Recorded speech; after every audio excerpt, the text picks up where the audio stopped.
So okay buddies, यहाँ पर Japanese team और कोरियन टीम दोनों ही लड़ने के लिए तैयार होती है। जिन्हों यहाँ पर देखता है कि गोतो ryuji जो है वो फाइट नहीं कर रहा, लेकिन जो भी हो आज उसे एक एस रैंक हंटर की बैटल देखने को मिलेगी। यहाँ पर इन दोनों एस रैंक हंटर की फाइट हो रही होती है। ये हंटर बोलता है कि दूसरा हंटर बहुत ज्यादा फास्ट है, इसीलिए इसको उससे क्लोज कॉम्बैट नहीं करनी चाहिए। इसलिए यहाँ पर वो थोड़ा सा डिस्टेंस में फाइट करता है उससे। एंड जब यहाँ पर ये हंटर फाइट करना शुरू करता है तो जो दूसरा हंटर होता है वो उससे दूर बच के भागता है। तो यहाँ पर प्रेसिडेंट से पूछता है, प्रेसिडेंट क्या ये जगह जो है वो मैजिक जेम से रीइंफोर्स्ड है? प्रेसिडेंट कहता है हाँ ये जगह तो है, लेकिन अब मुझे लग रहा है कि इस चीज की रीअसेसमेंट करनी पड़ेगी। वेल अब यहाँ पर जो यूनो है वो इस हंटर पे अटैक करता है, लेकिन ये हंटर यूनो के इस अटैक को डॉज कर लेता है। इस हंटर का नाम है आत्सुशी कुमामोटो। यूनो इसको देखकर बोलता है कि ये हंटर कॉम्बैट टाइप का नहीं है। वेल यहाँ पर यूनो को लगता है कि गोटो ryuji जो है वो इन हंटर्स को यूज कर रहा है यूनो और बाकी हंटर्स को टेस्ट करने के लिए। वो ये चेक कर रहा है कि क्या ये लोग एंड से लड़ पाएंगे भी या नहीं। दूसरी ओर यहाँ पर जोंगसू इस फाइट को देख रहा होता है और वो बोलता है कि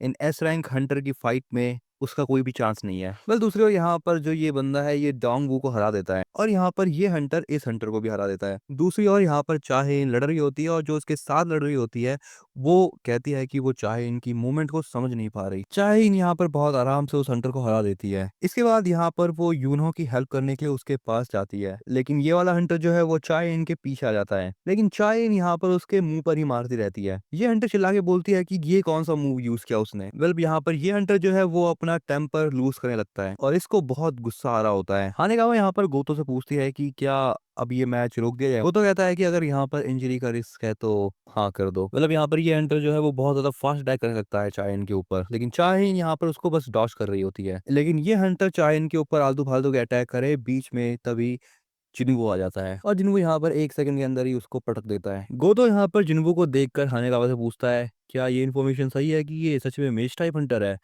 हानेगावा कहती है हाँ। दूसरी तरफ यहाँ पर यूनो हार जाता है। वेल दूसरी तरफ यहाँ पर हानेगावा जिन्वू के पास आती है और वो जिन्वू से कहती है कि मिस्टर गोतो आपसे फाइट करना चाहते हैं वन ऑन वन। और अब जिन्वू भी यहाँ पर फाइट करने के लिए तैयार हो जाता है। इसी के साथ जिन्वू स्माइल करता है। ये चीज देखकर गोतो कहता है कि उसकी प्रेजेंस में ये लड़का स्माइल कैसे कर सकता है। हानेगावा यहाँ पर गोतो के पास आकर बोलती है कि जिन्वू फाइट के लिए तैयार तो है, लेकिन उसकी एक कंडीशन है।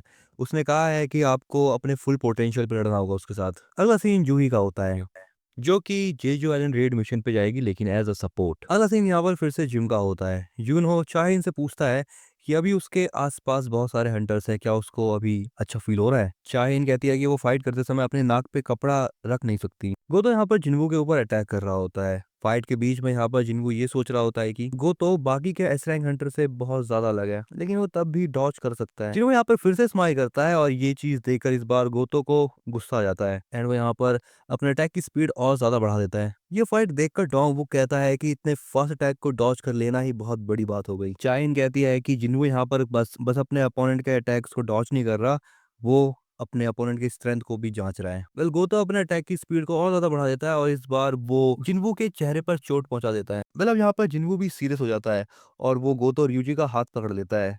वो गोतो से कहता है कि अभी उसकी बस एक आंख जाने ही वाली थी। गोतो सोचता है कि यहाँ पर जिन्वू ने उसका रिस्ट नहीं पकड़ा, उसका हाथ पकड़ा। गोतो यहाँ पर जिन्वू से पूछता है कि क्या वो उसका मजाक उड़ा रहा है। जिन्वू कहता है कि वो गोतो को समझ नहीं पाया, लेकिन अगर वो गोतो का रिस्ट पकड़ता तो ये मैच यहीं पर खत्म हो जाता। जिन्वू यहाँ पर अब गोतो से कहता है कि वो जानता है कि गोतो भी नहीं चाहता कि ये मैच ऐसे एंड हो। दूसरी ओर यहाँ पर गोतो और जिन्वू दोनों ही अपनी पावर्स दिखाते हैं। तभी यहाँ पर इनके बीच में एक आइस बैरियर आ जाता है और जिन्वू को यूनो और चाहे इन दोनों ही रोक लेते हैं। यूनो कहता है कि अभी ये मैच यहीं रोक देना चाहिए। जिन्वू यहाँ पर कहता है कि वो यहाँ पर जितने भी एस रैंक हंटर है सबकी स्ट्रेंथ को जान चुका है और उसने कुछ एस रैंक हंटर के शैडोज में अपने शैडो सोल्जर डाल दिए हैं। अगला सीन अब यहाँ पर जिन्वू का होता है। यहाँ पर वो प्रेसिडेंट से जेजू आयरन रेड के बारे में कुछ बात करना चाहता है। अगले सीन में यहाँ पर गोतो रेजी से बात कर रहा होता है। गोतो उसको बताता है कि यहाँ पर एक बहुत स्किल्ड हंटर है। वो बताता है कि वो जिन्वू के बारे में बात कर रहा है, जो कि हाल फिलहाल में ही एक एस रैंक हंटर बना है। रेजी कहता है कि ये बहुत अजीब बात है कि जो लोग रेड मिशन पे जा रहे हैं उसमें जिन्वू का नाम ही नहीं है। शाहिन भी यहाँ पर ही नोटिस करती है कि जिन्वू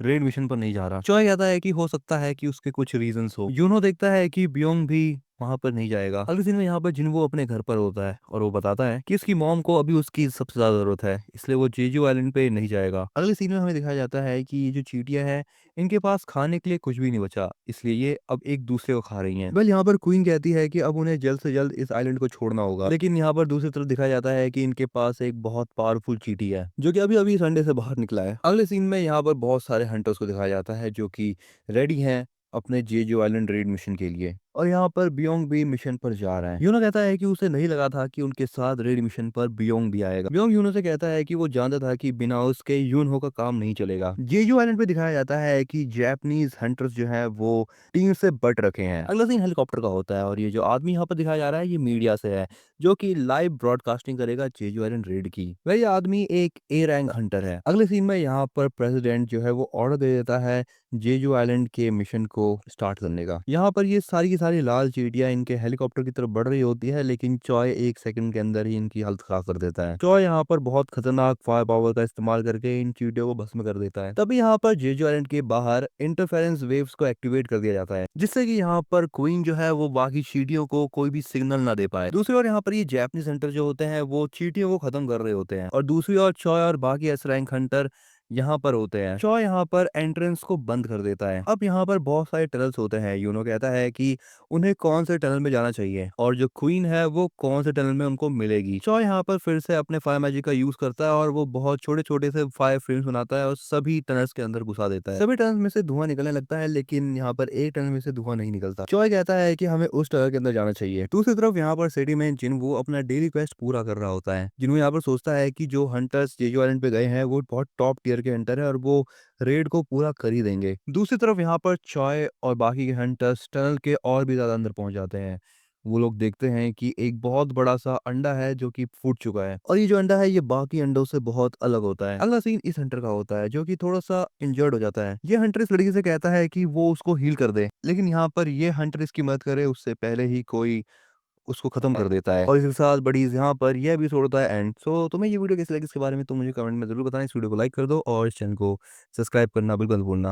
अपने दोस्तों के साथ ये वीडियो ज़्यादा से ज़्यादा शेयर करो और सोलो लेवलिंग देखते रहो।